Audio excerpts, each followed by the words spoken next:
Hola amigos de LDP Magazine, bienvenidos a los miércoles culturales. Ya estamos en vivo y en directo en esta tarde. Está un poco refrescante entre tibia, helada, sol, neblina, lotería. Hemos tenido de todo hoy día, así que otoño le dicen. Estamos saliendo. ¿Cómo? Otoño le dicen.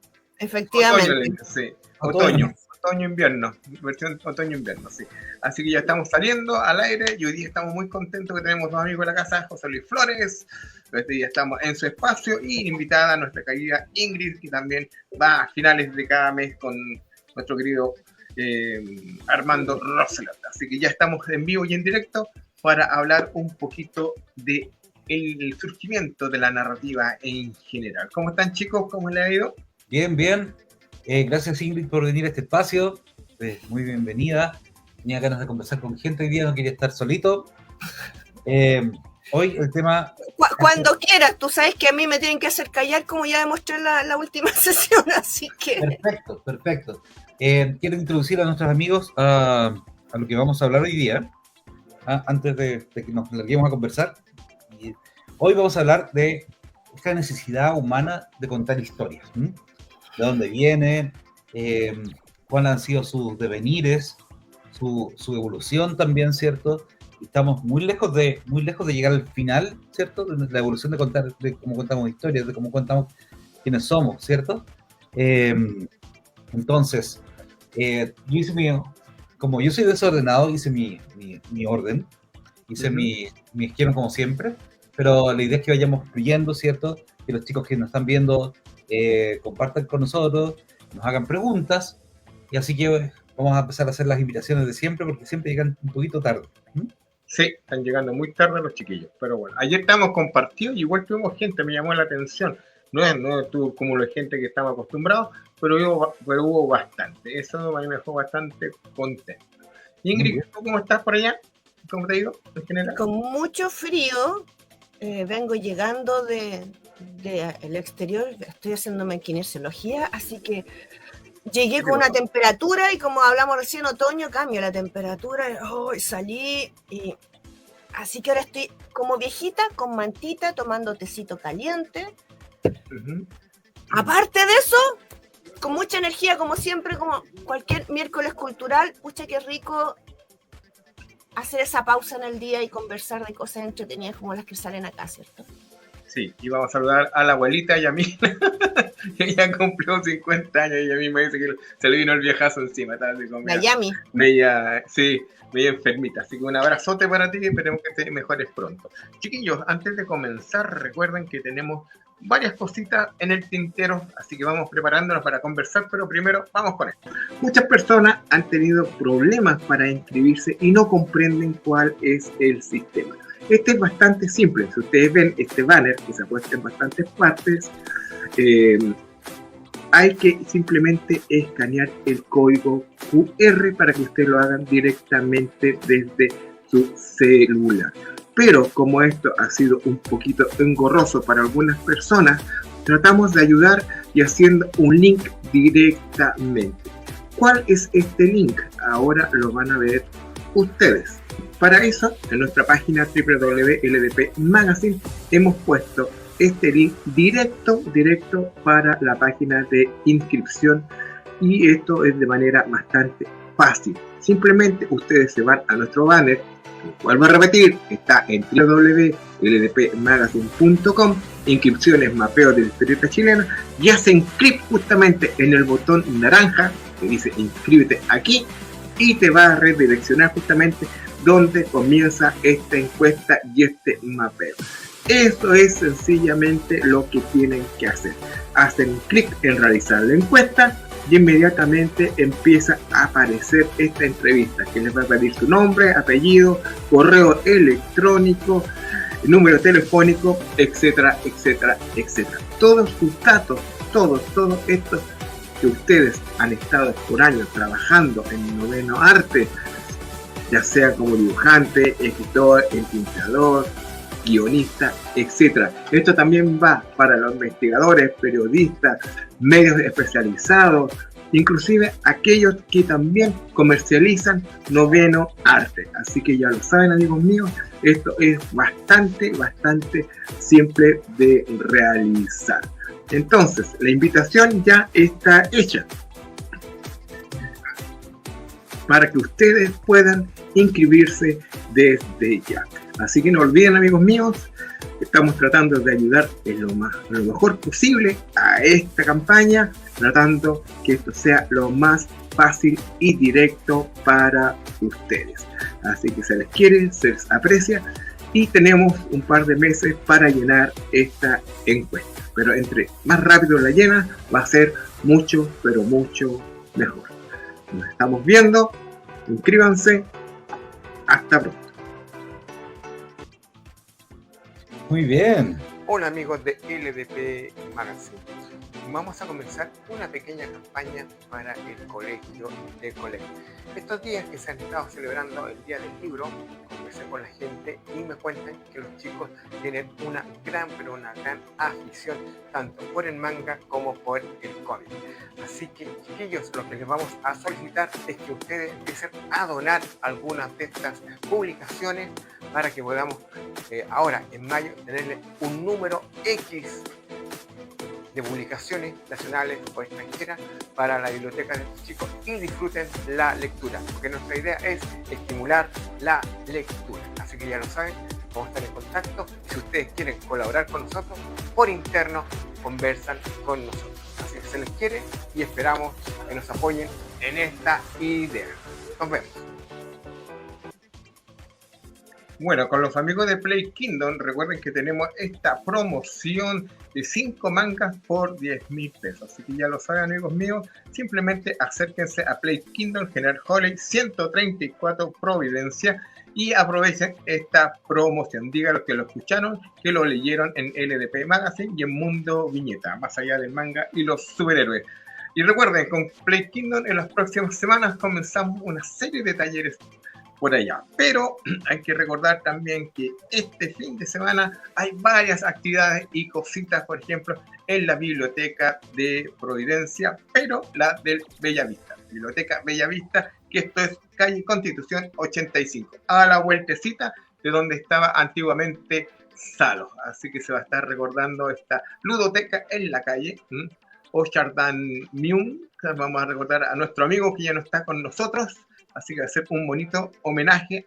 Así que hasta un desfile por la calle me dijeron que iban a ver. Así que muchos chicos disfrazados de los distintos grupos que nosotros conocemos. Así que aprovechen esta actividad de 10 a 14 horas este sábado en calle Constitución 85 en Biblioteca Bellavista. Así que no se lo pierdan. Va a estar muy entretenido. Y ustedes no se vayan de la biblioteca porque esa mismo día nosotros con José Luis vamos con Nosferatu en la pantalla grande este sábado 17 a partir de las 16 horas, como digo acá en la biblioteca Bellavista, entrada completamente gratis, así que ya lo saben, están las puertas abiertas y prepárense porque sucedió un milagro un milagro, chiquillos, y bueno, durante el evento que nosotros hicimos en enero, justamente en el Café Literario, claro, en el Café Literario de Providencia, surgió la idea de celebrar la noche de San Juan. Y cosa que propuse, están todos los involucrados, los nombres de cada uno de ustedes, Armando Roseló, José Luis Flores, Ingrid Guzmán y la Catalina Schoff.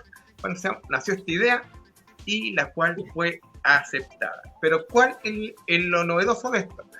Que la biblioteca simplemente está funcionando hasta las 6 de la tarde y va de martes a domingo. Pero van a hacer una excepción simplemente por nosotros. ¡Wow! Miren, ¡wow! Vamos a ir el lunes 23 a las 18:30 horas. Así que se agradece toda esa confianza que nos tienen para que ellos se dediquen simplemente a dejar su día libre para ir a abrir la biblioteca especialmente para esta actividad que es la noche de San Juan, mitos y leyendas. Así que a mí se llenó de gozo el alma, el corazón, porque pudimos abrir puertas, ya que sabíamos que era más o menos imposible que un día 23 lo pudiéramos hacer, porque primero me habían dicho que podíamos correr la fecha, cosa que hubiera sido la gracia, pero me comunicaron que no, que la biblioteca está confiada en lo que hacemos, así que abren un día lunes. ¡Qué maravilloso! Para el evento. Así que desde ya, todos invitados. Así que preparando los Juanitos ya, yo ya voy a empezar a ver si llevo papas medio pelar o todo eso, pero vamos a ir preparando algunas cosillas. Muy bien, muy bien. Vamos, que la Catalina es súper histriónica, así que se toma la escena y todo eso. Muy bien. Bueno, muchachos, damos la bienvenida a los que nos están viendo. Ojalá lleguen más, pero ustedes saben que muchos nos ven en diferido. Hoy voy a repetir nuestro tema, ¿cierto? Es nuestra imperiosa necesidad de contar historias. Porque en verdad, sabemos que... antes de esto, es que estas primeras charlas que estamos haciendo los miércoles, estamos en un nivel más introductorio que el año pasado. ¿Te acuerdas, Roberto, que igual tomamos algunos temas interesantes el año pasado, algo más desarrollados, pero estos primeros 3 capítulos que queríamos empezar como más lento con las piedras, como quien dice, ¿no? La vez pasada tuvimos el origen del mito, que va a aparecer acá de nuevo el mito en el storytelling, ¿cierto?, del humano, pero ahora quiero centrarme en nuestra necesidad de contar historias, porque la humanidad lo hace desde incluso antes de ser humanidad. Como vimos la vez pasada, ¿cierto? Ya encontramos que el Neandertal organizaba ciertos ritos funerarios, que organizaba esqueletos de animales para honrar a sus muertos, y quería, para todo parecía indicar que tenía una creencia del más allá. Entonces, nosotros empezamos a contar historias, ¿cierto? Incluso antes de ser Homo sapiens. Y para eso invitamos a Ingrid, que es escritora, que es una gran narradora, y también vamos a ir viendo cómo se relaciona ella, cómo me relaciono yo, cómo se relaciona Roberto, con estas formas de contar, porque Roberto también es un storyteller a través del cómic, ¿cierto? Así es. Es que es el punto, la narración no es solamente escrita, está la oralidad, está la pintura, o sea, piensa que también las pinturas a veces son una forma de narrar a través del arte de una manera diferente. Vamos a llegar a eso, vamos a llegar justamente a eso, que es el siguiente paso, chiquillos, pero en un comienzo nosotros, ¿cierto?, contamos historias por un motivo sumamente de supervivencia, ¿no? Porque con nuestras historias lo que hacíamos era contarnos cómo se usaban las cosas, ¿cierto? Por favor, no te comas esta planta, ¿cierto? Contamos historias bien prácticas y bien pequeñas. Al parecer así empezó todo, ¿cierto? Pero hace 40.000 años... O sea, un tema siempre como de enseñanza, que estamos hablando que alguien, los gurús, los viejos, los sabios de los grupos humanos le están educando a las nuevas criaturas. Claro. Los recién llegados. Vamos contando lo que vi más allá. Mira, yo me fui al valle de allá y les cuento lo que vi. Así parte, pero hace 40.000 años hay un clic, hay una cosa que cambia, ¿cierto? Y tú mencionaste la pintura y es muy interesante que la hayas mencionado antes, porque tenemos 2 ejemplos de pintura rupestre que son sumamente narrativos. La primera, ¿cierto?, es Altamira, en España. Altamira. Y Lascaux, en Francia, que son solamente un ejemplo, ponerte 2, ¿no?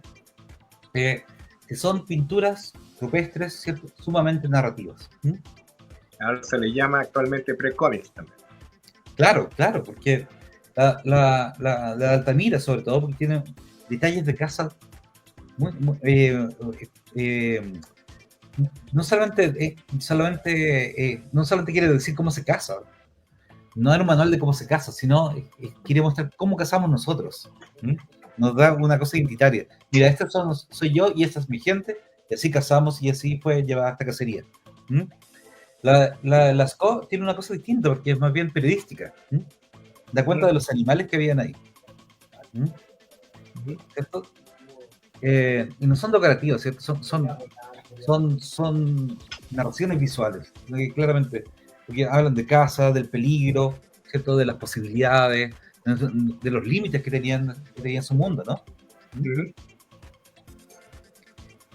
Ingrid, ¿cómo Habría estás? sido muy lindo poder retroceder en el tiempo y ver en qué momento hicieron esas pinturas, porque te puedes imaginar desde dos puntos de vista. Tal vez efectivamente voy a dejar esto inscrito porque así me sucedió y quiero que todos los demás después no les pase lo mismo o aprendan cómo hacerlo. O tal vez estaban en medio de una fogata, en medio de la noche, estaba lloviendo, no podían salir, estaban aburridos y por eso se puso a contar la historia y lo hizo así.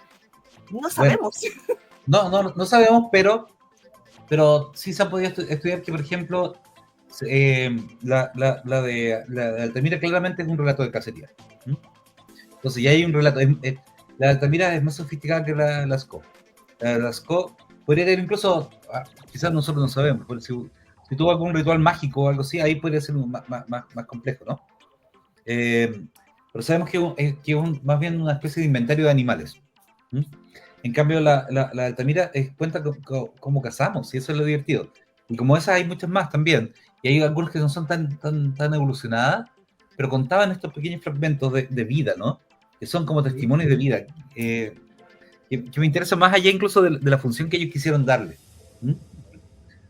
Porque si lo pensamos, a ver, podríamos hacer varias aristas. Una podría ser simplemente estoy narrando para entretener a mi clan o festejar lo que hicimos en un minuto X de casa y demostrar lo que hemos hecho. Hay muchas aristas, como tú decías, Ingrid.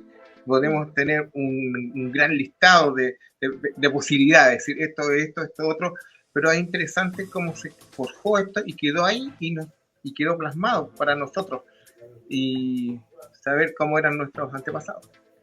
Sí, de hecho hay evidencia de reuniones de humanos, ¿cierto? En torno al fuego y la noche, que son posteriores a estas acciones de arte rupestre, ¿cierto? Y ya te contaba la necesidad de juntarse, ¿no? La necesidad de compartir experiencias incluso con gente fuera de tu clan, lo cual también tiene una razón biológica, ¿no? Es bueno que no se reproduzcan entre los mismos, que no tengan cola de chancho, como dicen en el campo, pero también tiene que ver con que se transforma la historia, el contarte de dónde vengo o dónde voy, es una función, tiene una función de cohesión social. ¿Mm? Pues yo te decía, sería tan lindo poder ver en qué momento se gestó esas pinturas, si efectivamente el personaje lo pintó porque estaba solo, o lo pintó en un momento de jolgorio o de reunión con los demás, hace una diferencia, porque tal vez había una narración oral adjunta con la parte escrita, y esa fue como la manifestación. Claro, pero lo que te quiero decir, que no expresé bien, es que un par de miles de años después de las pinturas, hay rastros de juntas más grandes de personas. ¿Ya? No tribales, sino en torno a fuegos, en torno a convivencia. Y ahí empiezan a contarse historias, como digo, de la exploración del mundo, ¿cierto? Como tú hablaste antes, el ancestro de la tribu te enseña habilidades, ¿cierto? Esenciales para la tribu. Por ejemplo, no comas esto, caza de esto, cómo se hace una caña de pescar. Esa primera función, ¿cierto? Esa primera función fue cambiando cuando los grupos fueron creciendo. ¿Mm? Porque empieza a nacer los relatos protomitológicos. ¿Mm? Primero son sumamente prácticos. Y después son protomitológicos. ¿Qué quiere decir que son protomitológicos? Que ya están interesados en por qué hay movimientos de la luna, por qué está el sol, o cómo se relacionan esos cambios con la pesca, por ejemplo. Bien, mi perro ya se puso a ladrar. Sí. Después vienen los cambios climáticos, que también empiezan de cierta manera. Y eso lo vimos la vez pasada con la segunda horda de mitos, tenían que ver con la agricultura. ¿Mm? Pero todavía no llegamos a eso. ¿Mm? Estamos con los fenómenos inexplicables, pero súper cercanos, como el fuego, el agua, ¿cierto? Y aquí nacen los dioses también. Sí. ¿Mm? Nacen los dioses aquí también. Sí, pero todavía no. Bueno. Todavía no, pero estamos en la cerca, ¿cierto? Todavía la narración tenía una cosa de cohesión social en el grupo pequeño. Era muy importante el grupo pequeño en este grupo, ¿cierto? hay teorías que hablan de que se narraban donde encontrar fuentes de agua, ¿cierto? El libro específico, donde la casa era buena. ¿Mm? Pero también, también empiezan a cambiar. Y estos grupos que se juntaban también se empezaron a hacer más comunes conforme la gente fue migrando más. ¿Mm? Entonces la migración, que pensamos que es un tema de ahora, ¿no? Nosotros somos lo que somos porque migramos. ¿Mm? La migración nos hizo crecer nuestro lenguaje. ¿Mm? La migración hizo que nos adaptáramos a cosas que no nos hacían sentir cómodos, ¿cierto? ¿Mm? Sí. Mira, la Romy nos está escribiendo acá. Hola Romy, nos dice, Romy dice, en Cáliz y la espada habla de que el neolítico sí se rendía culto a una diosa. Sí, el neolítico, la piedra nueva, ¿cierto? Estamos un poquito, por eso... No llegamos todavía. Todavía estamos en la piedra antigua. Sí. No, sí estamos en el neolítico, pero los cultos a la diosa, como hablamos el día de los mitos, el día del mito, son un poquito después. ¿No? Hola Romy, que aquí está saludando. Pero antes de meternos en la parte de los mitos, cierto que como digo que lo vimos la vez pasada, antes de meternos en la parte de los mitos, es importante que entendamos esto como un ejercicio de cohesión social. Que sin estas historias nosotros no existimos como raza humana. Algunos dicen, ¿cierto? El humano es el hombre que narra, pero el humano es el hombre que hace varias cosas que los animales no hacen. Sí, no quiero encerrarlo solo en eso. Pero sin la narración o el contar historias es esencial para nuestra sobrevivencia. ¿Mm? Sin eso no existimos. ¿Mm? Y de hecho los storytellers, como tú, Ingrid, eran muy valiosas. ¿Mm? Probablemente la mayoría eran mujeres. Es que, bueno, pues yo te decía al principio, yo creo que hay un tema de narración que tiene que ver con lo que tú decías de la sobrevivencia, que lo llevamos implícito de alguna manera las que somos madres. O sea, no es que hay que ser narrador, haber estudiado ni nada, es como No, que claro. te sale de la sangre, los poros, a cuando tú estás criando un bebé desde la nada y que ya empieza a articular palabras y a entender el lenguaje, porque es parte de uno enseñarle el lenguaje. Así es. Sin querer empiezas a contarles historias también para cada cosa. Claro, por supuesto. Por supuesto.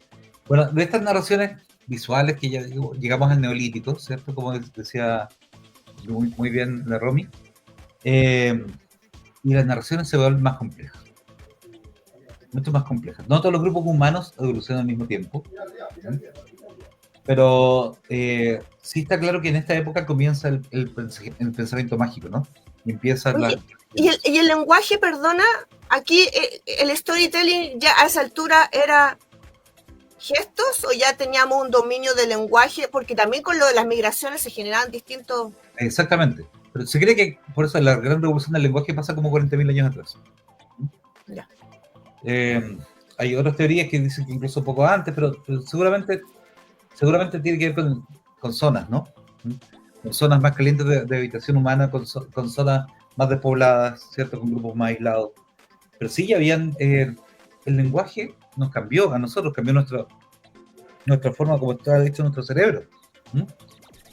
Por eso digo que el storytelling, el contar historias, es biológicamente nuestro, como especie. Tienen que sí, haber sido muy actores al inicio, porque sí, claro. no deben haber tenido palabras para nombrar cada cosa, lo que tú mismo dijiste, que la luna era una luz que aparecía a veces y a veces no, y en distintas circunstancias. Entonces, eso seguramente no tenía un nombre, y tenían que manifestarlo a través del cuerpo. Entonces había un narrar que era también muy corporal. Así es. Y centro de los mismos. Y en esta época se han estudiado algunos grupos más específicos, como por ejemplo los pueblos indoeuropeos, ¿cierto? Ahí vemos que ya en esta época se empiezan a seguir dioses como Tius, que es una palabra que cambió hasta llegar a ser Dios, ¿cierto? O que pasó a ser Zeus, ¿cierto? Y también pasó a ser Tíbonas o ¿cómo se llama? O Thor. ¿Por qué? Porque son en un comienzo, ¿cierto? son observaciones de la naturaleza, el rayo, ¿cierto? El fuego, la tormenta, el viento, ¿cierto? Todo lo que no podía explicarse era parte de un Dios nomás. Sí, sí, claro, pero tiene que Hoy ver en día. tiene que ver con una necesidad de explicar, como tú dices, porque explicar y entender es dominar, ¿Mm? ¿Cierto? Yo le pierdo el miedo y así enfrento la noche de los tiempos. Somos un animal delicado. ¿Mm?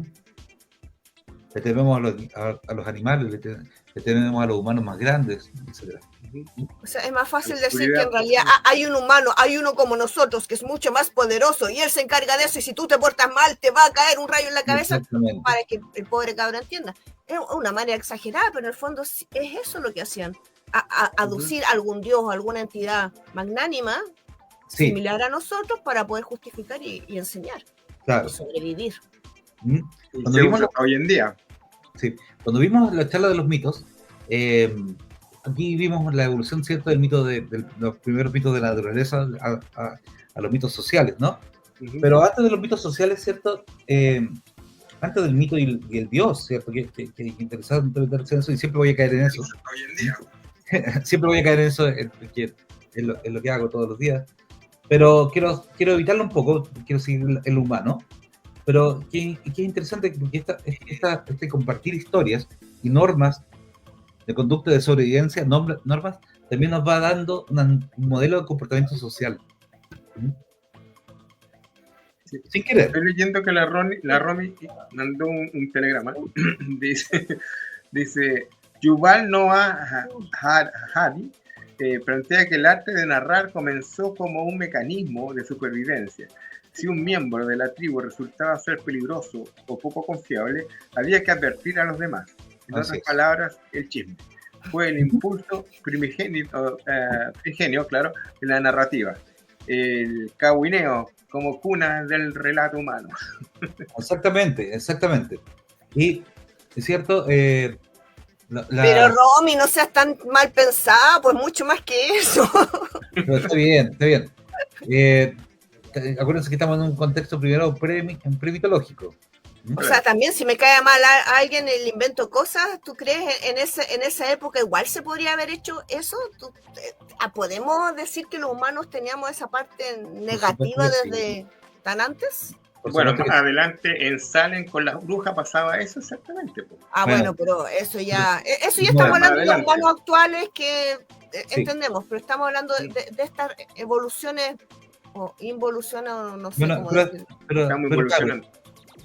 Los humanos hicimos este set de dioses naturales, bien claros, bien obvios, pero en algún momento tuvimos un punto, nos empezó a dar vergüenza, o nos creímos más sofisticados, ¿no?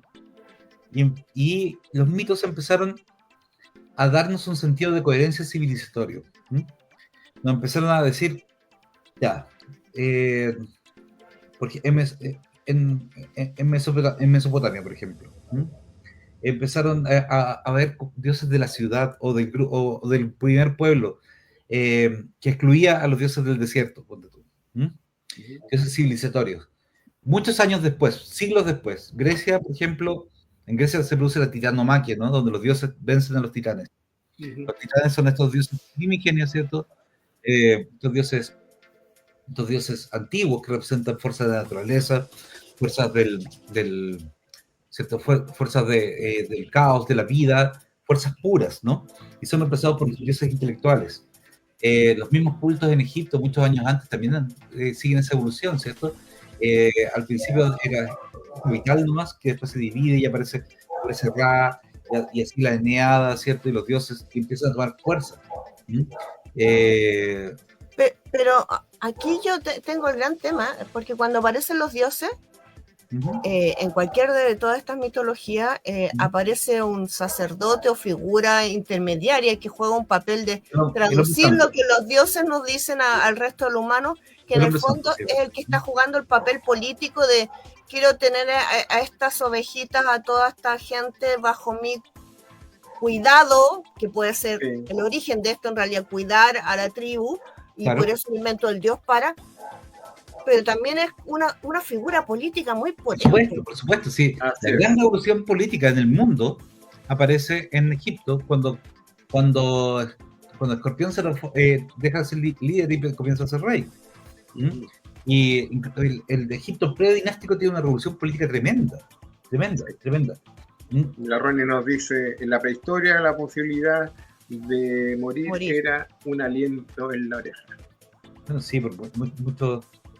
Pero también quiero decir que este tiempo idílico, esta edad de oro que no existe, nunca existió, será para aquí y para el resto de nuestras figuras mitológicas, como vimos la vez pasada, ¿cierto? Se va a repetir y se va a hacer siempre la época del ensueño, el paraíso perdido. ¿Mm? La época donde éramos uno con estos dioses naturales, o uno con el dios único, sí, ¿cierto?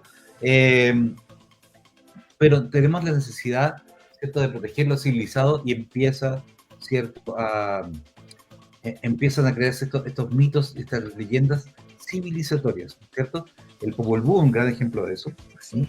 Cuenta dónde vamos, cuenta de dónde venimos, es lo más importante.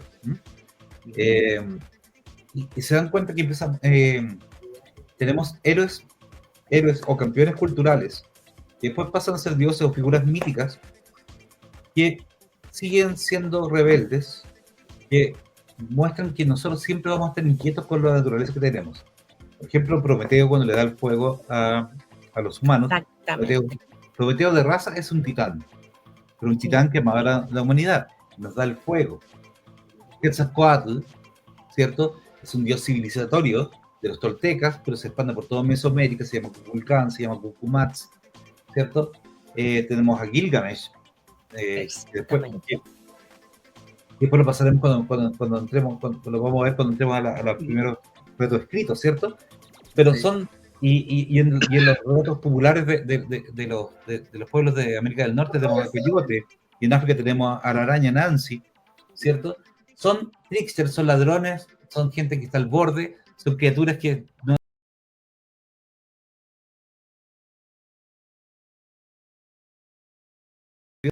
Romy nos dice acá la apariencia de los dioses masculinos, la aparición de los dioses masculinos era para dominar, para ejercer el poder y la jerarquía. Sí, no. Mala raza. Pero sí, no, también. Todo. Sí, no, y sí, al mismo tiempo y todo.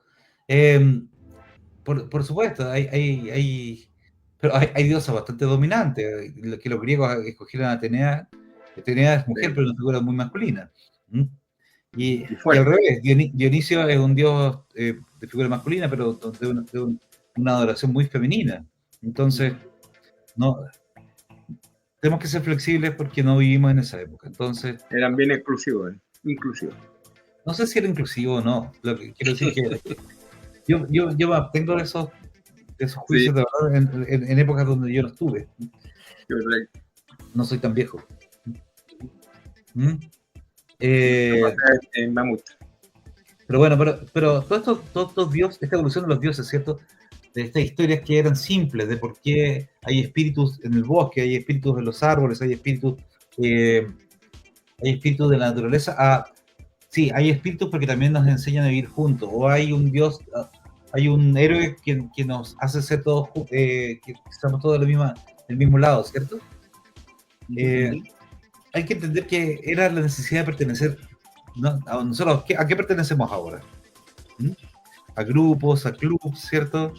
A tribus urbanas, entre comillas, como se llamaban hace unos años atrás. Sí. Religiones, partidos políticos. Como dice la...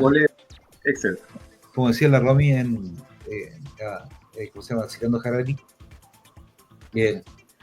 Yo quiero pertenecer a una comunidad humana para poder sobrevivir. Somos, incluso el más solitario y emo de nosotros necesita a otros para poder sobrevivir. Ejemplo, la Guerra del Fuego. ¿Si vieron la película o leyeron el libro? La epopeya era muy, muy interesante, ¿no? Sí. O sea, de hecho, no sé si se acuerdan, esos ermitaños que habían hace años en la cuesta Las Chilcas, Sí, me acuerdo perfecto, sí, sí. Es que yo me acuerdo porque como era sido que a pasar por ahí yo camino a la playa, era normal encontrarse con ellos o con él más bien, 1 o 2 veces en el año. Y es curioso porque efectivamente eran ermitaños, pero aún así salían de su mundo y bajaban y se juntaban con la gente para poder sobrevivir. Por mucho que el impulso humano los llevaba a seguir sobreviviendo y los llevaba a vivir en soledad, el vivir y sobrevivir los impulsaba también a salir de esa soledad, interactuar con humanos para poder alimentarse, principalmente alimentarse, porque en realidad nada más, lo demás se encargaban solos. Sí. Hasta el día de hoy hay muchos vagabundos que hacen el papel de cuidadores de auto, lo mismo. Pero sí, pero ahí la diferencia es que el vagabundo no es que esté buscando huir o vivir en soledad o aislarse de la sociedad. En cambio, el ermitaño sí. El ermitaño como que quiere renegar de alguna manera de la sociedad o del resto de la gente y se supone que autosustentarse. Y aún así no lo consigo. O sea, estamos de alguna manera hechos como humanos a esta altura que no podemos vivir absolutamente aislados del resto del mundo. No se puede. Bueno, tenemos esta complejidad social, ¿cierto?, que empieza a plantearse, ¿cierto? Y unos 3200 años antes de Cristo pasa una revolución que no solamente pasa en un solo lugar, ¿no? Hay que entender que esto pasa al mismo tiempo, ¿cierto? En varias partes. Y es la invención de la escritura. Es un tremendo cambio para la humanidad poder empezar a dejar las cosas por escrito, ¿no? Sí, piensa que seguimos nosotros escribiendo hasta el día de hoy. Se han inventado otros métodos de contar historia, pero la escritura sigue viva, ¿no? O sea, desde la piedra, los papiros, la cerámica, como sea, en algún momento cuando se le dio una forma de cómo esto cuneiforme, esto de decir que la palabra se transmutara a algo físico, sí. Ya nos cambiamos como humanidad. Sí. Bueno, además lo divertido es que la escritura, como dijimos, el lenguaje partió como algo, práctico, ¿no? De sobrevivencia. Y la escritura probablemente también tenía una función práctica. Al menos los relatos más antiguos en Egipto sí son prácticos, ¿cierto? Pero en Sumeria, los primeros relatos, la primera narración escrita, ¿cierto? Gilgamesh. Y entonces quiere decir que rápidamente descubrimos esta herramienta de comunicación, ¿cierto? Y nos pusimos, en vez de contar cosas prácticas, nos empezamos a contar historias épicas. Pero Gilgamesh igual es moralizante, o sea, igual tiene este tema de ser... Moralizante, todo lo es. O sea, todos estos relatos antiguos cuentan ¿cómo se llama? Cómo debe gobernar un rey, qué pasa si no lo hace bien. Eso, por supuesto, está todo eso ahí. Lecciones para el poderoso y para el humilde. Pero es épico, ¿no? Es espiritual, es trascendente. Eso es lo que quiero decir. Entonces la forma de narrarlo en realidad entretiene, te está edulcorando mientras te está mandando el mensaje por debajo. Las dos cosas, es que las dos cosas son válidas, las dos cosas, o te está enseñando mientras te pasa un mensaje por abajo épico y te hace soñar. Las dos cosas son ciertas, y no son opuestas. Y es curioso porque digo, los primeros textos en Egipto son de conducta humana y después empiezan al tiro los textos religiosos y en cuanto empiezan a dibujar se inventa la chorreada de dioses. En Egipto al menos, y los sistemas complicados de jerarquía de dioses, pero siempre diciendo que la fuerza creadora de Dios es una sola. Interesante. Y en China, lo que permite eso, primero cuenta quiénes somos nosotros los chinos, ¿cierto? No somos nosotros las primeras culturas, los primeros símbolos. Incluso es tan importante la escritura misma que hay un individuo culpable de crearla, Kanji, el creador de los sinogramas, de los kanji, como le llaman en Japón. Kanji se llama. Y en China pasaron rápidamente al deber ser, ¿cierto? Curiosamente pasaron muy rápidamente a la filosofía, ¿no? Mutó muy rápido ahí, más rápido que en cualquier otra parte del mundo. ¿Mm? ¿A qué se deberá ese fenómeno que hubo esa vuelta de tuerca tan rápida? El clima era más favorable que en otras partes, ¿cierto? Si bien había varios, y está la historia de los estados combatientes, y hay muchas cosas de combate en China, era una zona de relativa paz comparado con otros lados. Egipto era mucho más pacífico, ¿cierto? Pero, por ejemplo, Mesopotamia, que fue donde se inventó la escritura, era muy belicoso, ¿no? Eh, hay ciudades que cambiaron de manos cada 30 años, así, entonces es otra cosa, ¿no? En China tenemos esta evolución y en Egipto tenemos un crecimiento exponencial, ¿cierto?, de estas narraciones. Y eran tan importantes en Egipto las narraciones que los griegos que se transformaron en el storytelling de Occidente, de storytellers, ¿cierto?, de Occidente, del Mediterráneo, iban a aprender estas historias a Egipto. Incluso historias griegas las aprendían a contar o le daban profundidad en Egipto. Egipto era mágico incluso en ese entonces. ¿Los griegos iban a aprender a Egipto el tema de contar historias? No solamente contar historias, aprendían ciencia y aprendían muchas cosas más. Ah, eso sí. Pero los filósofos y los cuentos Sí. decían, nosotros somos válidos porque nosotros fuimos a Egipto a aprender. Sí, eso es cierto, sí. En un papiro bajo la mano. Sí. De ahí viene el diploma.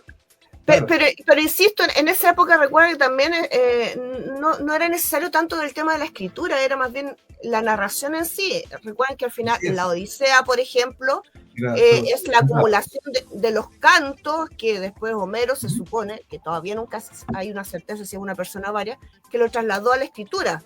Pero es una recopilación de historias que venían ya en la oralidad por muchos años.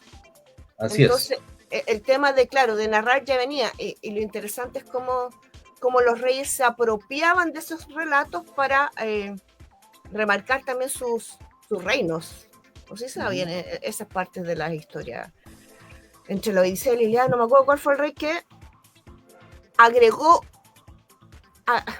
llamó a los que estaban cantando, porque eran estos narradores especiales, estas personas que cantaban porque tenían una voz bonita. Todo esto eran cantos, la narración era con canto, y le dijo, necesito que aparezca su reino, insisto, no me acuerdo en este momento cuál es, y agregó solo 2 líneas en el cántico, y con eso apareció es como decir, como que apareció, no sé, Esparta, por decir algo, y ahora todos sabemos que sí, Esparta existió, porque agregaron 2 líneas en el cántico de la Odisea.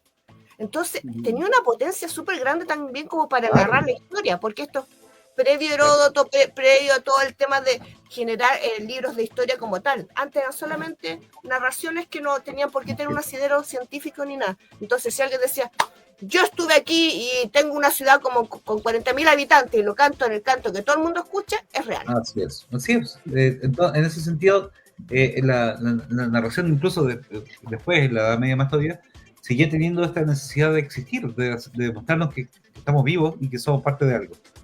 Y Gilgamesh, ¿cierto? Se escribió el 2100 antes de Cristo, una cosa así.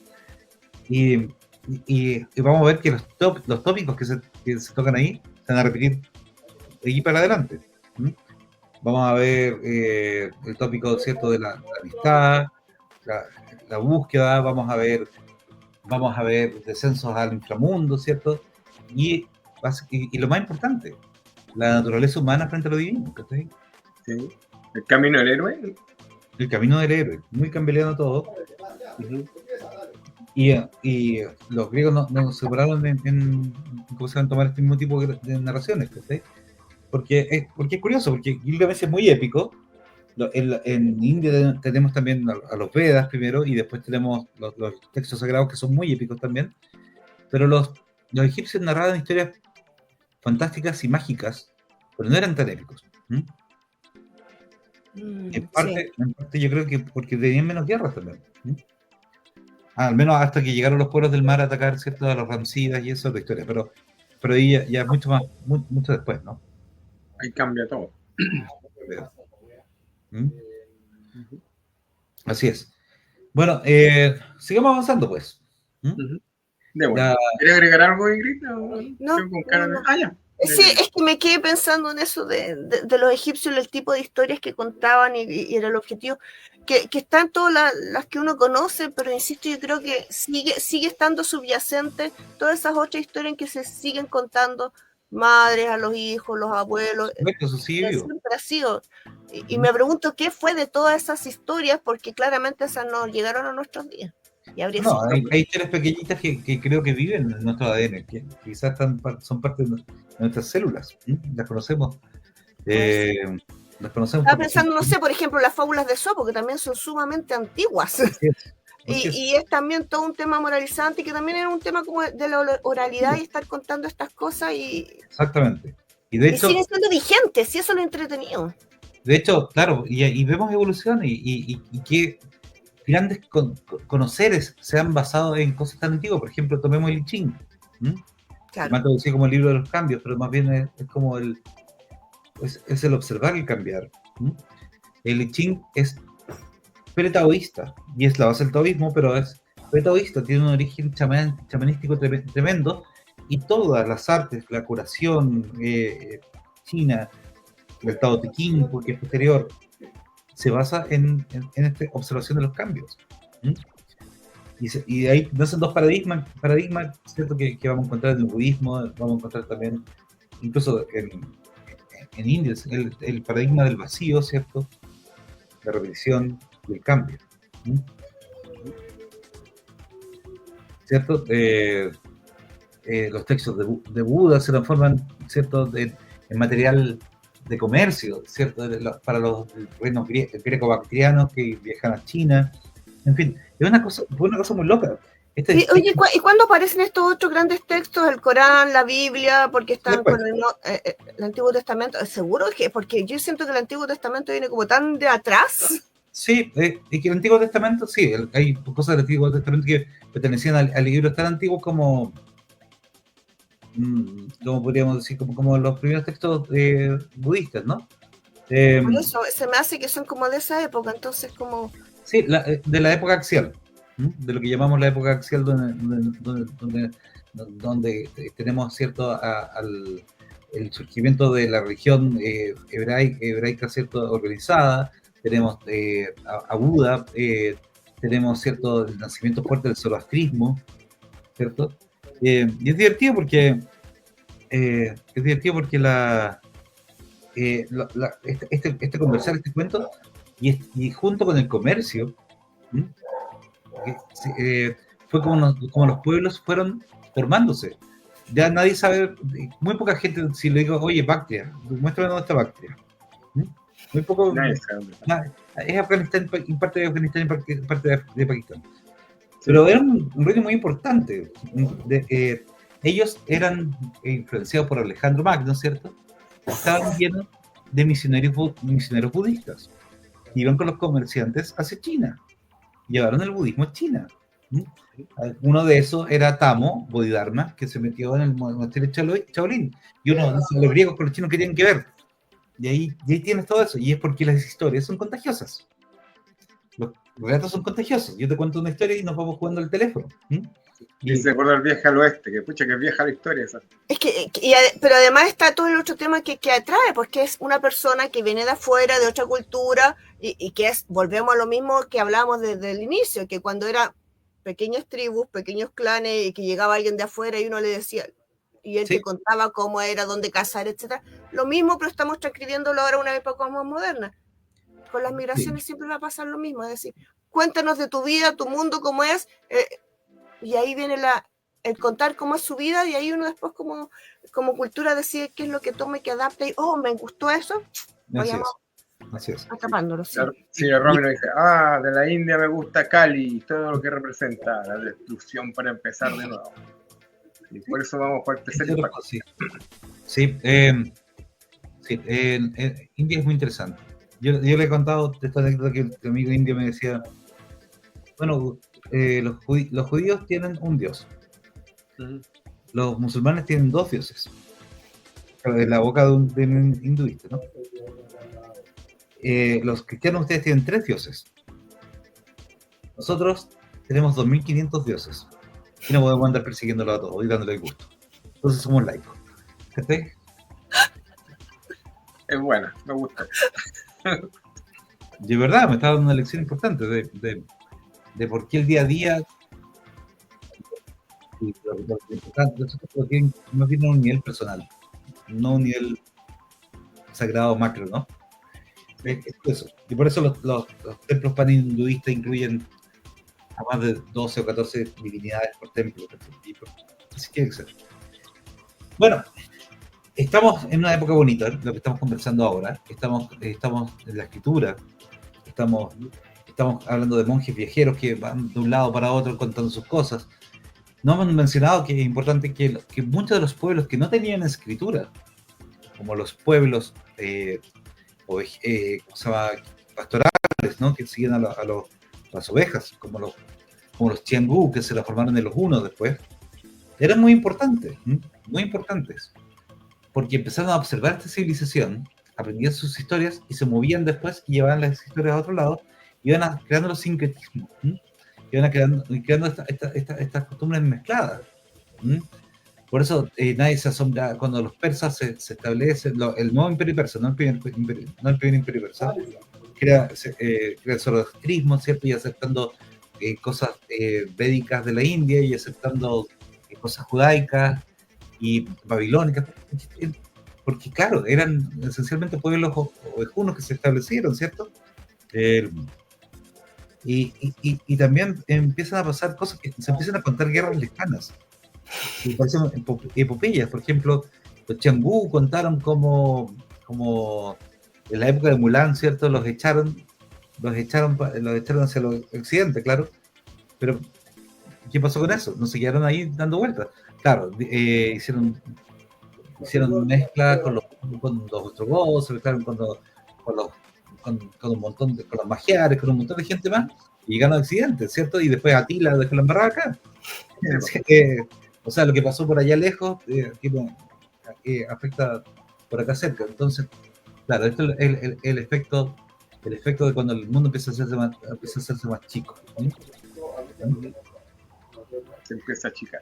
El mundo se empieza a achicar y empezamos a entender que necesitamos idiomas, ¿cierto? Pero yo creo que la gran cosa de la gran creación de identidad de los pueblos que nosotros heredamos empieza en la Edad Media, ¿no? En este gran periodo gigantesco llamado que llamamos Edad Media, ¿cierto? Cuando caen la seguridad de los imperios. Entre paréntesis, un poquito más atrás me hiciste acordar de la Torre de Babel cuando se derribó y por castigo todos los hombres que la construyeron terminando hablando distintas lenguas para que no se entendieran entre ellos. Porque para el hebreo antiguo el idioma y el otro era una amenaza. Proteger a la tribu era importante, proteger al pueblo y que el pueblo mantuviera coherencia. El extranjero fue castigado y por eso habla de otras cosas. Ya ves al otro como algo menos. Los griegos también tenían eso. Se decía que más allá de la India vivían los cernifaloides, los cabezas de perro.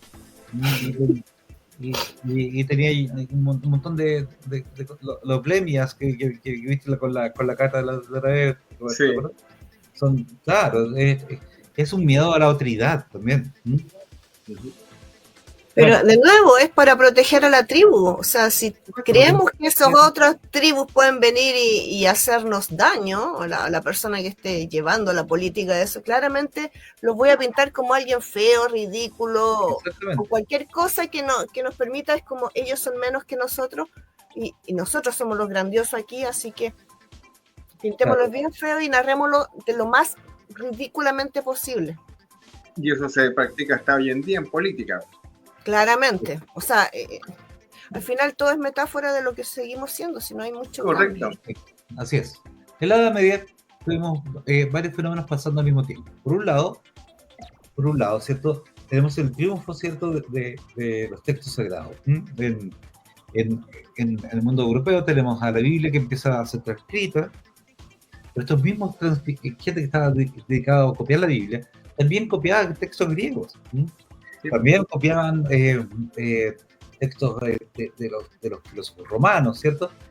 Un poco más al oriente, ¿cierto? El Islam tiene un fenómeno interesante porque el Corán se canta, no se lee solamente, se canta y se contagiaba. Sí. Cae el imperio persa, el segundo imperio persa, ¿cierto? Y adoptan el Islam también, pero a su manera. Se vuelven chiitas y no sunitas. Sí. Acá nos dice la Romy. Oye, la Romy se mandó el medio. Dice: en las conspiraciones dicen que este Dios que castiga a los hombres en la Torre de Babel, que era un demiurgo, ¿sí? Celoso, que no quería que los humanos se unieran, pero ¿por qué surge ese miedo a lo otro? ¿Por qué el otro debe ser algo malo? Y el Ingrid lo explicó bastante bien. Ponga atención, Romy. Que ponga atención, Romy. Sí, pues Romy, sí. Es que al final tiene que ver quién es el que está diciendo la historia, Romy. Si al final tiene que ver mucho con eso. Si quiero proteger a mi tribu y yo que estoy a cargo de mi tribu siento que lo otro me puede hacer daño a mí, que estoy dirigiendo a mi tribu por algo, ya sea porque me pueden quitar el poder político o porque sus ideas pueden corromper a mi gente o lo que sea, de ahí viene el que al otro efectivamente diferenciarlo de alguna manera y ridiculizarlo de esa forma. Así es. En la Edad Media la narración vuelve a recuperar cierta musicalidad. Los trovadores. Los trovadores, ¿cierto? Los cuentacuentos. Uh-huh.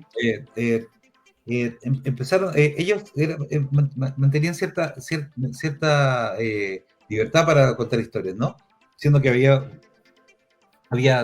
este conocimiento escrito que era para algunos pocos nomás. Pero lo que dice la Romy acá, si Ingrid no se enoje, estoy haciendo 11 y tratando de que los niños se vayan. Pobre, si es mamá. Sí, está bien. Gracias por estar escuchándonos, Romy. Te agradezco mucho que estés acá. Pasa una cosa divertida, ¿no? Entre más establecido, ¿cierto? Esta gente haciendo escritura formal y más lejano está de los gens Goliath, de la gente del diablo, ¿cierto? De la gente haciendo narración popular. Lo que va pasando es que en el medio se empieza a formar algo nuevo. Y resulta que a los finales de la Edad Media, no finales, pero sí hacia la finalidad de la Edad Media pasan varias cosas que debilitan el poder de este sagrado, ¿no? Pasa por un lado que llegan enfermedades, ¿cierto? La última sería la peste negra, muy importante, ¿cierto? Tenemos una guerra de 100 años entre Francia e Inglaterra, pero en verdad incluye a Flandes, incluye a Navarra, en fin, incluye el mundo europeo en general. Y el mundo árabe también tiene una fragmentación importante, se les revela a los bereberes, que son los relatos locales, ¿cierto?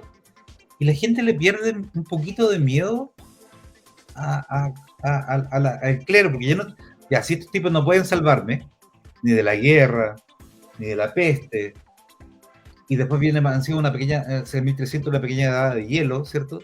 Del hambre, ¿cierto? La danza macabra está en todas partes. Entonces, ¿por qué voy a tener miedo? Entonces voy a contar las historias que yo quiera, ¿cierto? Y empiezan, ¿cierto? Las narrativas literarias más complejas, tanto en el mundo musulmán, el mundo persa, en el mundo árabe. Los poetas se desatan, ¿cierto? En ese lado. Y en el mundo europeo tenemos el nacimiento de las comedias, ¿cierto? De la burla, pero sobre todo tenemos, ¿cierto? La alegoría religiosa llevada a lo popular. ¿Y cuál es el ejemplo más grande y más poderoso que heredamos, ¿cierto? Es la Divina Comedia, ¿cierto? Que es una alegoría, ¿cierto? Dante es con infierno, purgatorio y paraíso, ¿cierto? Ha sido 1000 veces adaptada, ha sido tocada hasta el cansancio, se le ha dado una segunda, tercera, cuarta explicación. Espérate, voy a decir algo que es políticamente incorrecto. Aunque no lo creas, mucha gente no conoce la Divina Comedia. ¿No? Entonces, Yo creo que nunca está de más decir todos esos detalles que estás diciendo y ahondarlos, porque hay gente lectora que me ha asombrado, que he conocido en el último tiempo y que no tienen idea quién es Dante, no saben la historia de Beatriz, no saben de los 3 libros de la Divina Comedia. Entonces es interesante efectivamente que ahondes un poquito en eso, porque efectivamente la Divina Comedia como hito del libro marcó un antes y un después con respecto a la escritura, y sobre todo con respecto al idioma italiano, entre otras cosas. Claro, en la Europa continental es un hito, un hito muy importante. El de Cameron vino después y también pero incluso ese gran libro es menor porque no es un cantar de gesta, que es lo que tenemos en otros lados, ¿cierto? Nace desde lo popular, porque no es una interpretación religiosa, si bien tiene religión, no es una representación fiel de la religión. Se pasa por donde sea un montón de conceptos, mete mitos griegos, hay grifos volando. El grifo es una criatura mítica que nos entró por los griegos, que se lo robaron a los llaneros escitas que vivían en Europa del Este. En fin, es una gran mezcla de cosas, pero que esa gran mezcla de cosas te muestra lo que estaba pasando. La gente se apoderó de la narrativa. Y así nace la Divina Comedia. Que es, alguien me dijo una vez, es un gran fanart, ¿cierto?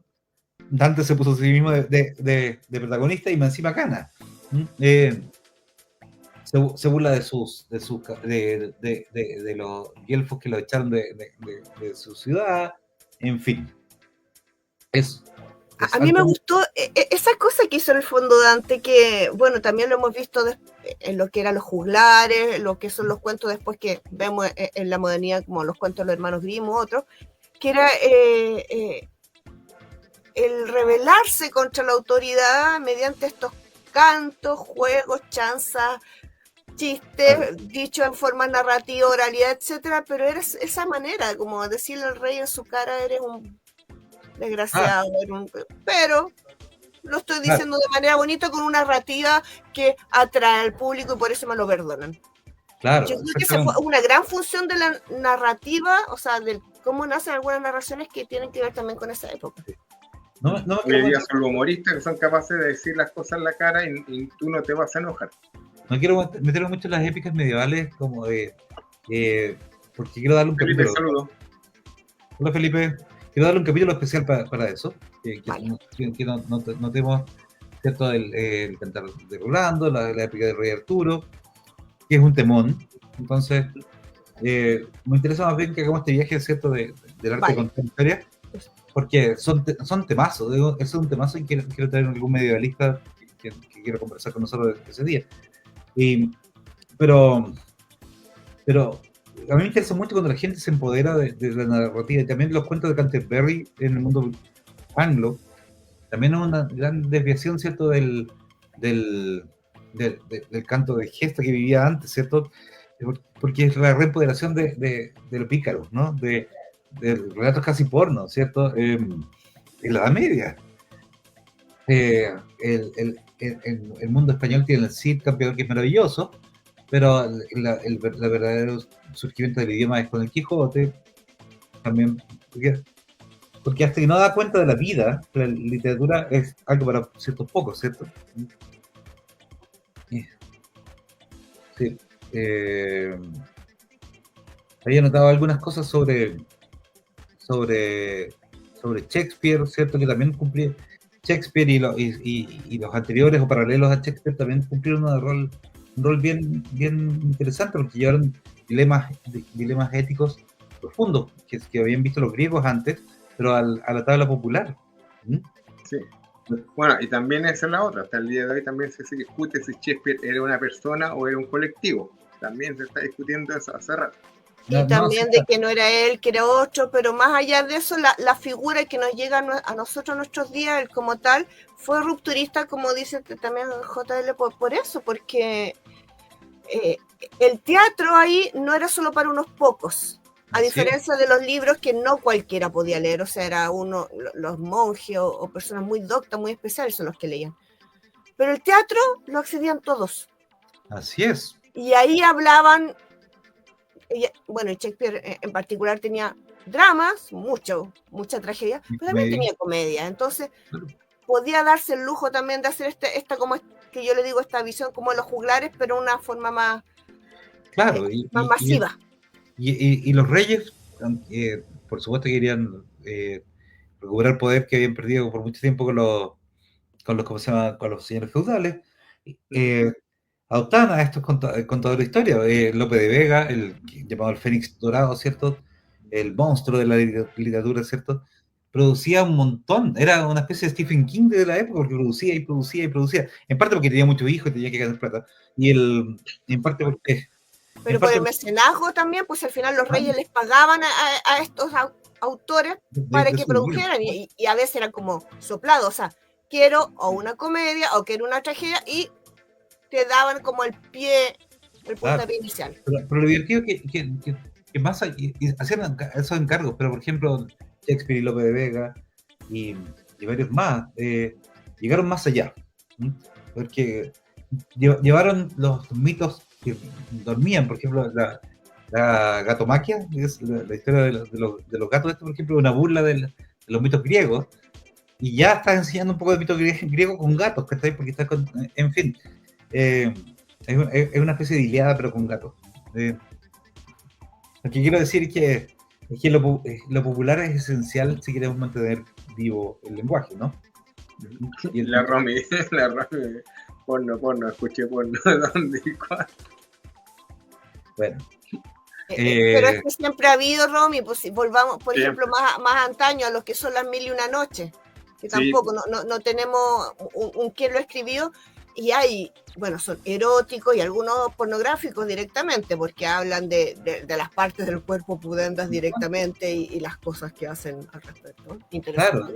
Entonces siempre ha habido el censurarlo tiene que ver más bien con nuestra cultura, nuestra idiosincrasia, el que estamos bajo una paradigma social basado en la cosmogonía católica, diría yo, sí. Por lo menos en Chile.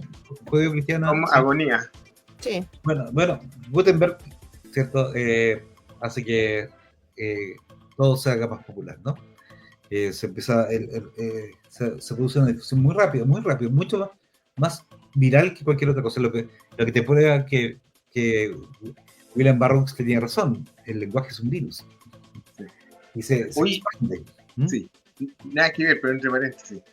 Antiguamente los libros que se manejaban en los templos, en la iglesia, están en su propia biblioteca, eran todos escritos a mano. Oye, ¿cómo se las arreglaban? Porque estaba encuadernado, no es que fueran a encuadernarlo después, no está encuadernado, claro. ¿Cómo se las arreglaban si de repente se equivocaban con un párrafo, se equivocaban con una línea? ¿Qué hacían? ¿La tachaban, la borraban? ¿Qué hacían? Exégesis, la escritura al margen. Exégesis, la escritura al margen. A veces. Se hacían los tontos nomás. Sí. No, sí, por supuesto. Porque sí, es que una cosa es el especialista que los copiaban, que a veces eran años para copiar algunos textos. Claro. Pero también, ¿tú crees que iba a haber alguien revisando página por página? Entonces, también por eso habían como algunos transcriptores que eran como más famosos que otros, porque se sabía que eran más leales sus copias. Entonces, hay de todo. Y también pasa, empezaba a ver la diferencia de los nombres, las malas traducciones, se perdieron conceptos, lo que dicen Lost in Translation, ¿no? Se perdió la traducción. Pasa mucho veces, y obvio, sí, es jugar al teléfono, pero a través de los siglos. Es brígido. Si me permite el facilismo, ¿no? Seguimos con eso. ¿Ah? Si seguimos por las traducciones actuales de los libros de otro idioma, por ejemplo, al español, versión española versus versión, y según el traductor, los resultados que tengamos van a ser completamente disímiles, así que el mundo no ha cambiado. Claro, en el Renacimiento empieza a pasar una cosa interesante, que la literatura y el lenguaje y los cuentos de historias empiezan a hablarte a ti, que está bien, a ti. Hay un despertar del individualismo, una persecución de poner, o sea, se persigue poner al humano en el centro de eso, el humanismo y todo eso es cierto, pero también despierta la gran narración del yo, la primera persona que habla, que vuelve a importar. Es interesante eso, y viene bien cargado de la poesía, y viene bien cargado de la pintura, ¿cierto? El cuento que te empieza a contar la pintura se le pega a la literatura. ¿Mm?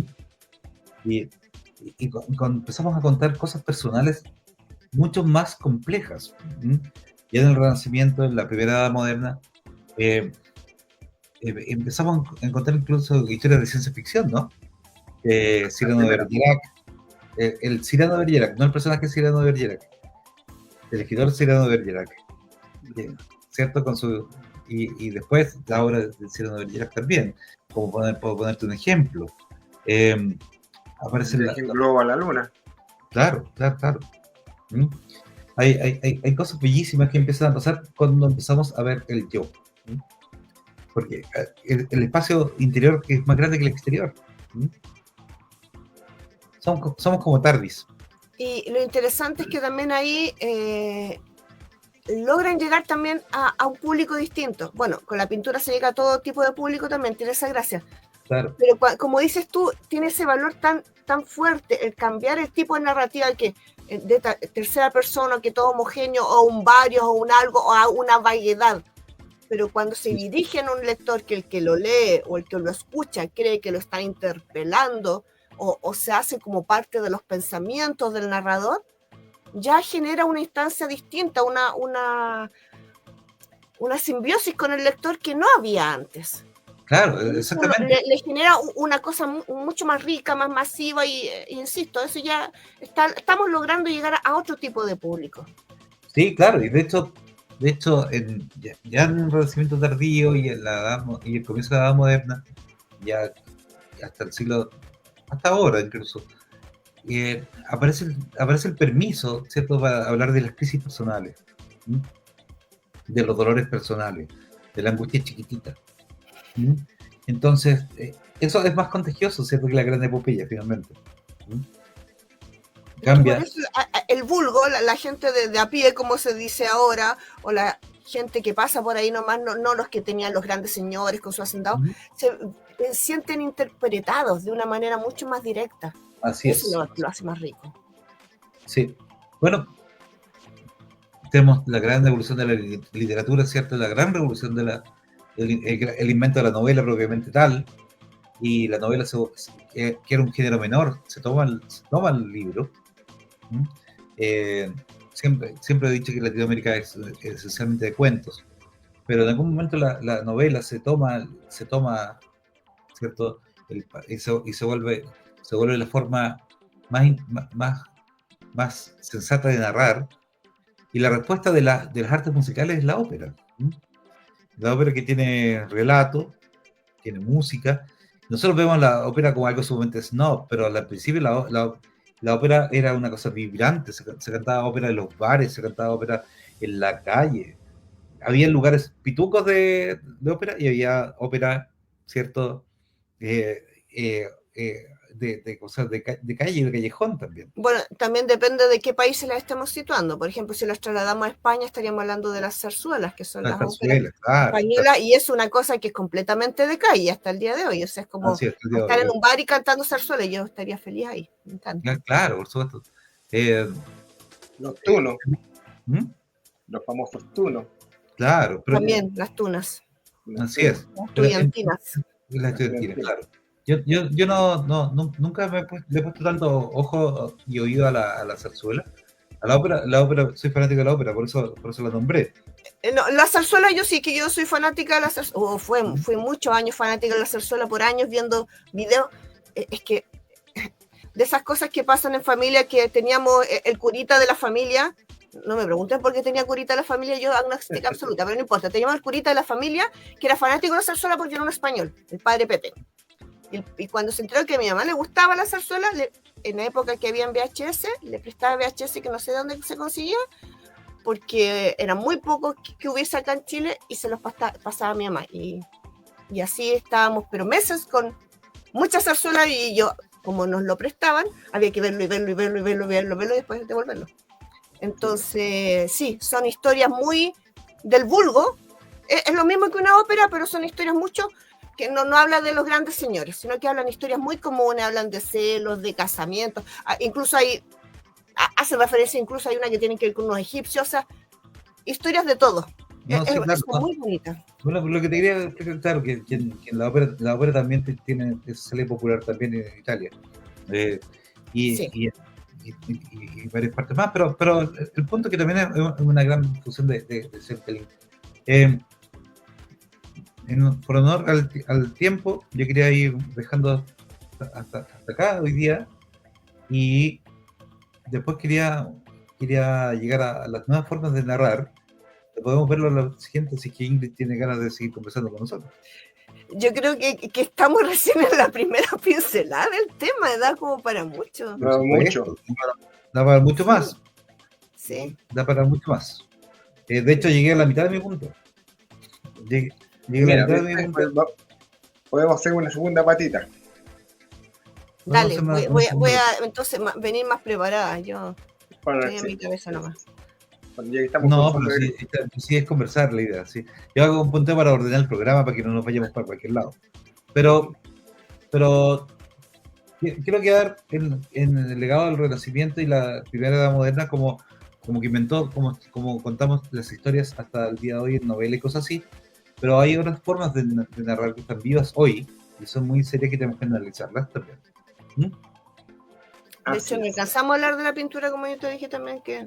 Exactamente. Vamos a hablar de la pintura, vamos a hablar también de narrar en medios digitales, vamos a hablar de la fotografía. De las redes sociales como forma de narrar también. Todo eso nos queda pendiente. Está la narrativa gráfica, está la narrativa del storyboard también. Así es. Entonces, nos quedamos por ahora en el Renacimiento. Me parece que fue un viaje bastante largo ya. Sí, hay mucho. Así que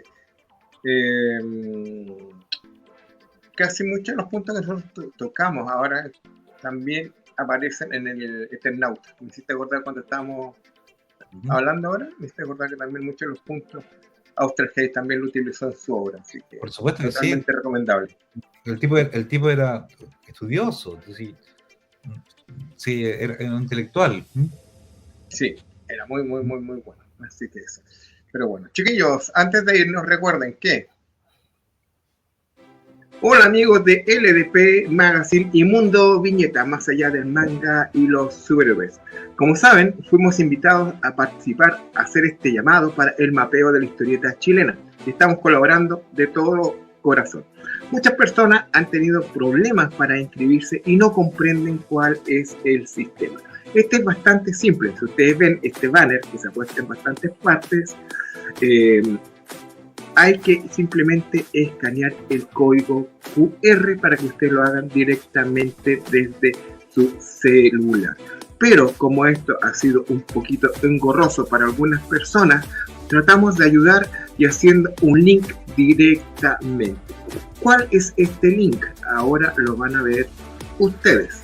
Para eso, en nuestra página www.ldp Magazine hemos puesto este link directo para la página de inscripción, y esto es de manera bastante fácil. Simplemente ustedes se van a nuestro banner, vuelvo a repetir, está en www.ldpmagazine.com, inscripciones, mapeo de la historieta chilena, y hacen clic justamente en el botón naranja que dice inscríbete aquí y te va a redireccionar justamente donde comienza esta encuesta y este mapeo. Eso es sencillamente lo que tienen que hacer.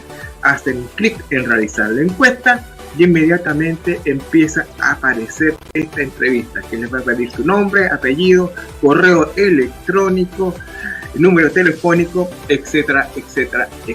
Todos sus datos, todo esto que ustedes han estado por años trabajando en noveno arte, ya sea como dibujante, escritor, entintador, guionista, etc. Esto también va para los investigadores, periodistas, medios especializados, inclusive aquellos que también comercializan noveno arte. Así que ya lo saben, amigos míos, esto es bastante simple de realizar.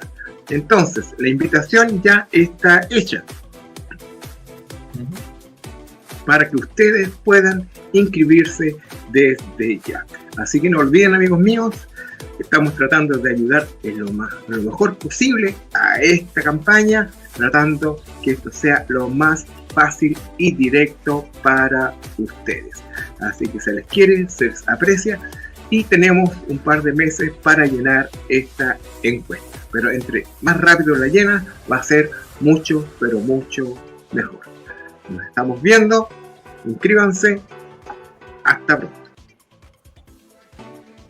Hola amigos de Bien. LDP Magazine. Vamos a comenzar una pequeña campaña para el colegio de Colec. Estos días que se han estado celebrando el Día del Libro, conversé con la gente y me cuentan que los chicos tienen una gran afición tanto por el manga como por el cómic. Así que, chiquillos, lo que les vamos a solicitar es que ustedes empiecen a donar algunas de estas publicaciones para que podamos ahora en mayo tenerle un número X de publicaciones nacionales o extranjeras para la biblioteca de los chicos y disfruten la lectura, porque nuestra idea es estimular la lectura. Así que ya lo saben, vamos a estar en contacto. Si ustedes quieren colaborar con nosotros, por interno conversan con nosotros. Así que se les quiere y esperamos que nos apoyen en esta idea. Nos vemos. Muy Bueno, bien. con Play Kingdom, sí, con los chiquillos de Play Kingdom, yo estaba justamente ahí en Play Kingdom, todo lo que está detrás mío, eso de Play Kingdom, y todo eso corresponde a esta super promo de 5 Maravilloso. mangas por 10.000 pesos, ¿ya? Esto es General Holic 134 Providencia, así que ya lo saben. Díganlo que lo escuchaste, que lo viste y que lo viste, ya sea en el LDP Magazine o en Mundo Viñeta. Y recuerden que este sábado va a haber muchas actividades en la biblioteca Bella Vista. Para empezar, comenzamos con la ludoteca en la calle, un homenaje a este amigo, a Eduardo, que se nos fue directamente producto del mal del siglo XX, un cáncer. Así que este chico ya no está, dejó toda su colección, su viuda, su familia a la biblioteca, así que se va a hacer este homenaje de un año de su partida y de haber dejado justamente todo este material en manos de la biblioteca. A partir de las 10 hasta las 14 horas van a haber distintas actividades, así que no te lo pierdas. Esto es en calle Constitución 85, en Biblioteca Bellavista. Así que no se lo pierdan, nosotros vamos a estar allá desde temprano, porque después venimos con José Luis con el conversatorio directamente sobre Nosferatum en la pantalla grande, ¿ya? A partir de las 16 horas nosotros venimos acá en la Biblioteca Bellavista, como le digo, en Constitución 85 Providencia. Esto está detrásito o a un costado, como ustedes quieran decir, donde estaba antiguamente Saro. Así que es bastante bonito el lugar. Yo estuve en la inauguración, increíble, así que me encantó. Así que allá lo esperamos, chiquillos, con los brazos abiertos como siempre, porque comenzamos con nueva casa, con los conversatorios de LDP Magazine. Y regresa otro clásico que es la noche de San Juan. Esto va a ser en junio, lunes 23. Como ya dije, lo inventamos justamente, lo sacamos del sombrero. Y ojo que vamos a estar ahí caracterizadas, según entiendo, con la Catalina. Según recuerdo, si vamos a seguir la norma, va a ser como con... Correcto. Muy entretenido, así que por favor estén atentos a este programa. Correcto, así que van... Esto es en vivo y en directo. Los esperamos allá en Biblioteca Municipal Providencia 1590. ¿La gente puede estar ese día ahí? Por eso, la gente tiene que estar. Es presencial. Es presencial. No es que hagamos un programa en vivo. No es presencial. ¡Ay, qué entretenido! Vayan. Entonces voy a preparar por eso, los esperamos allá. Vamos a preparar estas pruebas de esas de Noche de San Juan. Correcto. Entonces, vamos a empezar desde allá a hacer esta campaña a través de José Luis, tú, la Cata, nuestras redes sociales, para que ese día se nos inunde para celebrar esta noche de San Juan. Como les digo, de manera extraordinaria, la biblioteca va a abrir ese día, se agradece, porque ellos trabajan de martes a domingo, y también van fuera de su horario habitual de trabajo, porque ahora simplemente la biblioteca es hasta las 18 horas y cierra la cortina. Pero ese día, lunes 23, hicieron una excepción por nosotros y eso se agradece y vamos a las 18:30 horas. Así que más contento que perro con dos colas no podemos estar. Así que eso se agradece porque en cierta manera quiere decir que estamos haciendo la pega bien. Así que de otra manera no nos hubieran dado la oportunidad de Oye, avisos parroquiales, el próximo miércoles no hay programa, ¿cierto? Sí, sí, ahí. Porque es feriado, ¿Qué? ¿El 21 de mayo? ¿sí? ¿Qué? Hablemos de combate naval. O sea, se puede hablar de temas marinos, pero no, pregunto, porque después el siguiente miércoles tenemos con Armando, que no me ha Correcto. confirmado todavía el artista invitado, pero se supone que iría a estar Power ese programa. Sí, así que sí, no, supuestamente tendríamos que tener programa, ¿verdad? Que es 21, me había olvidado. Sí, yo creo que sí, yo creo. Una vez hablamos de animales marinos prehistóricos, una vez hablamos ya, para el chileno, así que no sé, algo tendremos que inventar, así que eso. Ya, y Bueno, Felipe sí. nos dice que grande todos, aprendo mucho con ustedes, gracias por este Gracias, Felipe. espacio. Sí, así que eso. Bueno, eso, y después vamos a hablar contigo, José Luis, porque a ver si podemos llevar algo de mito y leyenda al Colegio de la Colecta también, para que los chicos se integren, los más grandecitos, a los juegos. Yo ya conversé, están felices, así que vamos a ver qué podemos hacer con ellos. Es que yo tengo que llevar mitos a lo de Eduardo, así que va a haber una rifa o algo así, tengo que llevar cosas de mito. Ahí te llevo algo Bueno. de mito. Ah, qué bueno, porfa, llame algo, por favor. Sí, sí, porque la colega me está cobrando sentimientos por otra parte, pero bueno, así que eso. Ya, José Luis, un abrazote grande. ¿Palabras finales que quieras decir? No, gracias por acompañarnos. La próxima sesión vamos a seguir con esto de las formas de contar historias porque siguen vivas y siguen siendo tan urgentes como antes. Entonces nos vemos. Ingrid, Yo quedé atravesado con tantas cosas porque, insisto, estamos recién iniciando, o sea, todavía no llegamos a la época moderna y de lo que hay por decir ahora es mucho. Así que esto se viene Estamos bueno. en la puntita del iceberg. Así que Chao, jóvenes. nos vemos. Esto fue Bueno, LDP Magazine en sus miércoles culturales que regresa al abordaje el próximo miércoles. Así que se les quiere. Nos vemos. Chao, chao. Adiós.